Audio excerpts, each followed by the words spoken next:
ই চেক্সত কৰা নাই নেকি? ঠিক আছে হেৰি এই শুনক আমি তুমি কি কৰিছিলা কৈ দিয়া এবাৰ অকণমান হা কথাটো কৈ দিয়া ভালকৈ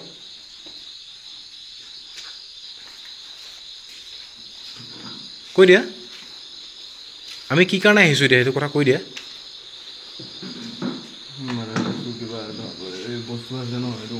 মাৰ্ডাৰ কেছৰ বস্তু আছে সেইটো কাৰণে হয়নে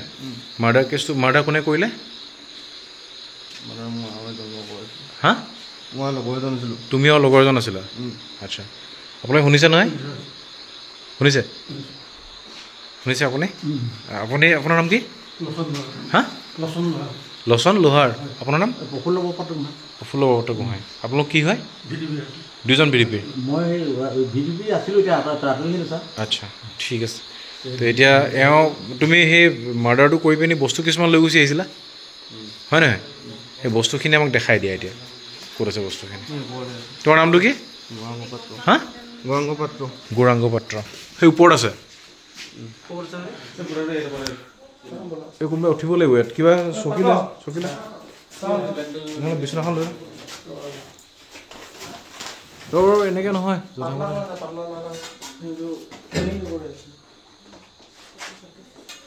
এইফালে আপোনালোক কেইজন হাতীকেইজন আগলৈ আহক এইফালে আপুনি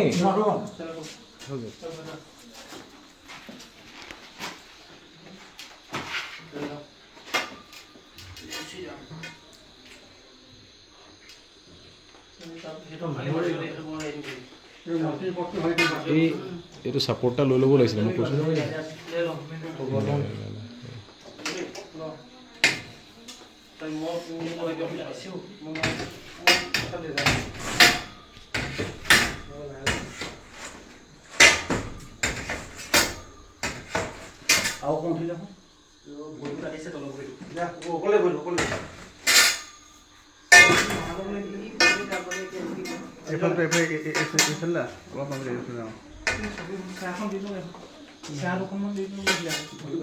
ইয়াত আৰামত উঠিব পাৰিলে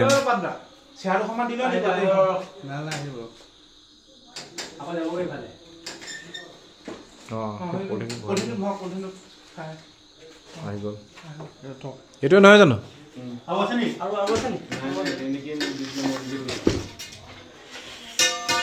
এইটো তোমাক কোনে দি দিছিলে এনেকৈ হা লগৰজনে দিছিলে নে তেওঁৰ ছোৱালীয়ে আৰু সেই ছোৱালীজনী আছিলে নেকি লগত ঠিক আছে খুলি দেখুৱা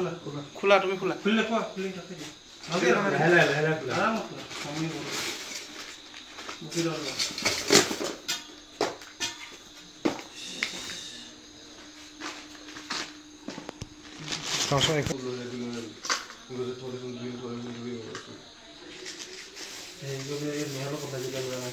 এইখিনি মনৰ নিচিনাই লাগিছে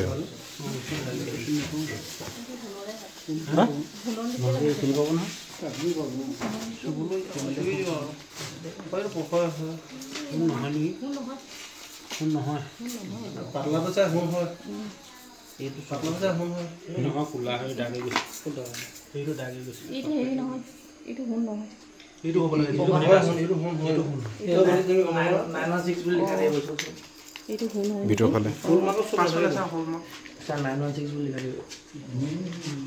ক'তো লিখা নাই বোলো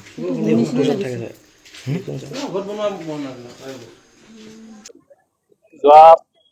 25 তাৰিখ আৰু 26 তাৰিখৰ ৰাতি বৰদোৱা থানাৰ অন্তৰ্গত লাহন গাঁৱত চেংকাই নামৰ মানুহ এজনৰ মাৰ্ডাৰৰ খবৰ পাইছিলোঁ আমি ঢুকুৱা বুলি খবৰ পাইছিলোঁ আমি অতি শীঘ্ৰে আমাৰ বৰদোৱা থানা অতি শীঘ্ৰে আমি স্পটত গৈ পাইছোঁ তাতে আমি যোনটো আমি চেংকাই মাৰ্ডাৰ কেছ বুলি আমি ভাবি থৈছোঁ নামটো তেওঁক আমি স্পটত গৈ পেলাই যিমান আমাৰ আপডেটেড ইনভেষ্টিগেশ্যন মেথড আছে সেই গোটেইখিনি আমি কৰি পেলাই আমি প্ৰথম দিনাৰ পৰাই গোটেইখিনি আমি আগবঢ়াই লৈ গৈছোঁ ইনভেষ্টিগেশ্যনখিনি বৰ্তমান আমি এই কেছত যিমান আমাৰ ইনভেষ্টিগেশ্যন টেকনিক ইউজ কৰিছিলোঁ সেইখিনিৰ বিনিময়ত আমি চেংকাইৰ মিছেছ, চেংকাইৰ ছোৱালী আৰু দুজন যুৱকক আমি আটক কৰিছোঁ। আমাৰ তদন্ত এইটো পৰ্যায়তে শেষ নহয়। আমাৰ সন্দেহৰ আঁৰত আৰু কেইজনমান মানুহ আছে, আমি তেওঁলোককো সোধ-পোছ কৰিম আৰু তেওঁলোককো আমি নিশ্চয় আটক কৰিম আৰু কিবা যদি তদন্তৰ লিড থাকে আমি নিশ্চয় আপোনালোকক জনাম। হত্যাত কেনেধৰণৰ ৱেপন তেওঁলোকে ব্যৱহাৰ কৰিছিল তেওঁলোকে প্ৰকাশ কৰিছে নেকি বা কি কাৰণত এগৰাকী কন্যাই নিজৰ পিতৃক স্বামী এগৰাকী মহিলাই নিজৰ স্বামীক হত্যাকাণ্ড সংঘটিত কৰা হ'ল এনেকুৱা ধৰণৰ কিবা প্ৰকাশ কৰিছিল? আমি মৰ্ডাৰ ৱেপন গ্ৰুপ যোনকেইজন যুৱকক আটক কৰিছোঁ তেওঁলোকৰ পৰা আমি ইনফৰমেশ্যন পাইছোঁ। আমি মৰ্ডাৰ ৱেপনটো ৰিকভাৰীত এতিয়া তৎপৰ আছোঁ। আমি নিশ্চয় আটক কৰা যুৱকৰ ষ্টেটমেণ্টত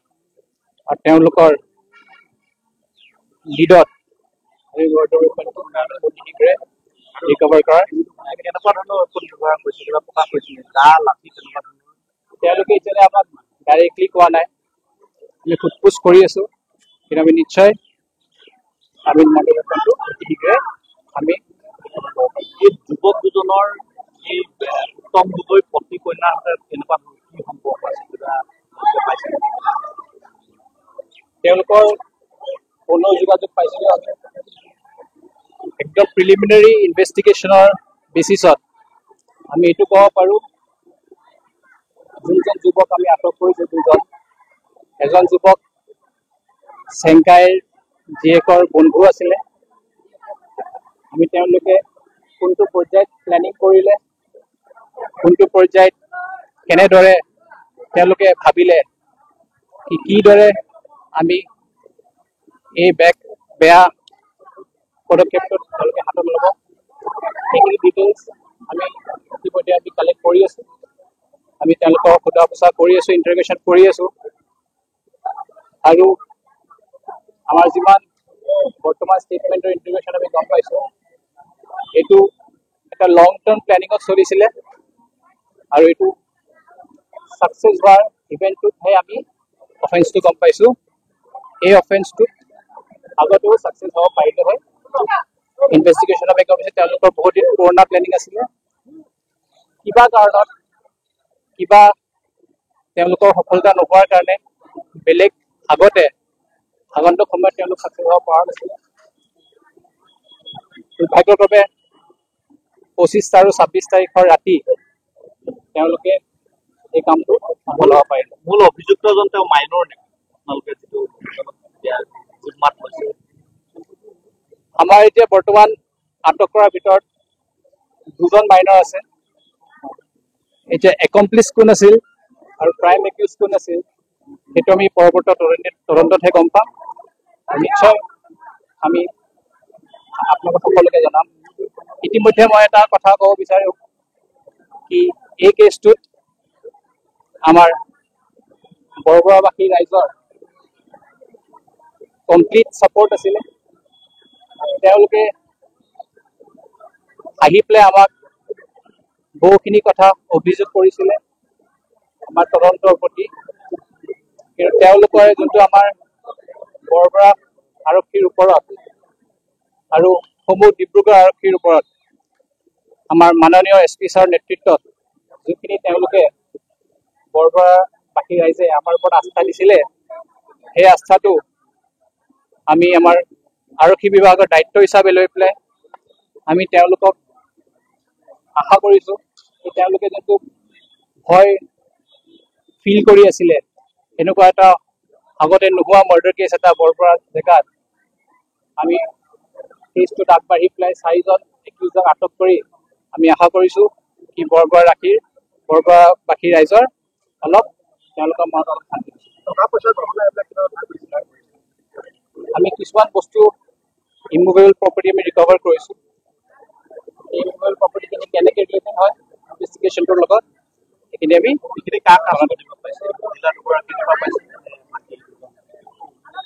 কিছুমান কথা এতিয়া তদন্তৰ মাজত আছে, কেছটো কমপ্লিট হোৱা নাই। কিছুমান কথা আমি এতিয়া ক'ব পৰা অৱস্থা নাই কিন্তু যিকোনো আমি যদি প্ৰেছ যদি পাওঁ আমি নিশ্চয় আমি সংবাদ মাধ্যমত আপোনাৰ সকলোকে জনাম গোটেই হত্যাকাণ্ড যদি হ'ল এতিয়াতো পত্নীকে আৰু জীয়েকক তেওঁ পুলিচে এতিয়া গ্ৰেপ্তাৰ কৰিলে কেনেকৈ গোটেই কাহিনীটো কি আছিলে ক'ত আছিলে তেখেতলোক এতিয়া ঘৰতে আছিলে মই যেতিয়া মানে 8:30 বজাত সোমাইছিলোঁ তেতিয়া মই ভাত পানী খাই আহিছিলোঁ অঁ প্ৰথম দিনাখনৰ ঘটনা যিটো মানে ডেড বডি হৈছিলে তেতিয়া মই খাই মেলি আহি শুই গ'লোঁ শুই মেলি আহি ৰাতিপুৱা আকৌ মৰ্ণিং মই যেতিয়া দোকানত যাবলৈ ওলাইছোঁ মই ভাত চাত ৰুমৰ পৰা খাই মেলি ওলাই গ'লোঁ আহি পেলাই মই দোকানত মোক খবৰ দিলে যে এনেকুৱা এনেকুৱা দাদা ভাগৰ হাই হৈ গ'ল প্ৰেছাৰ লক হৈ গ'ল মই ধোঁৱাটো দৌৰ মাৰি গৈছোঁ দেখিছোঁ ডেড বডি আমি ভাবিছোঁ প্ৰেছাৰ হৈ আছিলে বুলি পিছত দেখিছোঁ আমি কাণ এখন ছিগি আছে তেতিয়া আকৌ গৰ্ডেজটো খোলা আছে তেতিয়া আমি ভাবিলোঁ কিবা এটা ডকাইত চকাইত হ'ব পাৰে হয়তো নহ'লে হেৰি প্ৰেছাৰ হ'লেতো কেতিয়াও কাণখন নিছিগে তেতিয়া আমি ওপৰলৈ ভাবিলোঁ থানাত খবৰ দিওঁ বুলি দাদা হয় ধৰা পৰিছে মই সেইটো টাইমত মোক চাই এটা মোক বেলেগ হেৰি দাইদেউহঁতৰ ঘৰত থৈ দিলে মানে মোৰ ৰাতিপুৱাই মই গৈছোঁ মানে সত্য হয় নিজে স্বীকাৰ কৰিছে এইটো এতিয়া মই কেনেকৈ ক'ম এতিয়া সিহঁতৰ ভিতৰৰ কথা দিয়া মইতো মই ইমান ভালকৈ পাৰ্চনেলি মোক নকয় ন কথাবিলাক মই একো গম নাপাওঁ সেইবিলাক আৰু দুজন ধৰিছে বুলি কৈছে এতিয়াতো মই দেখা নাই বৰ্তমান সেইদিনাখন তেওঁলোকে নাই যোৱা দাদা নাই যোৱা বুলি কৈছে নাই যোৱা সিহঁতি আমাৰ বৌয়ে কৈছিলে 11টা বজাত আমি গৈছোঁ বুলি 11টা বজাত নাই যোৱা গৈছে সিহঁতি 3টা বজাত মানে 3টামান বজাত গৈছে মই ভাবিছোঁ আমাৰ গাড়ীখন লৈ গৈছে কিন্তু আমাৰ গাড়ীখন নাই নিয়া ৰঙা গাড়ী এখন লৈ গৈছে আমাৰ দাদা ল'ৰাটোৱে কৈছে মাৰি মেলি মানে এনেকুৱা হ'ব পাৰে হয়তো মইতো ইমান ডিটেইল দেখা নাই ন চকুৱে মানে মই মাইনাক সুধিছোঁ আহি ল'ৰাটোক তেতিয়া কৈছে মানে মোক শুই আছিলোঁ ৰুমটো হেনো বোলে লাইট অফ আছে তেতিয়া মোক ধুমা ধুমকালে গাড়ীটো উঠালে বুলি কৈছে কাম কৰা ছোৱালীজনী আছিলে এইটো ৰুমত আছিলে বেলেগ ৰুমত তাই গম নাপালে মানে গমেই নাপালে সেইটো গম নাপাওঁ নহয় এতিয়া পোষ্টমৰ্টমত আমি ধৰা পৰিলে এতিয়া গম পাম ভাই হয়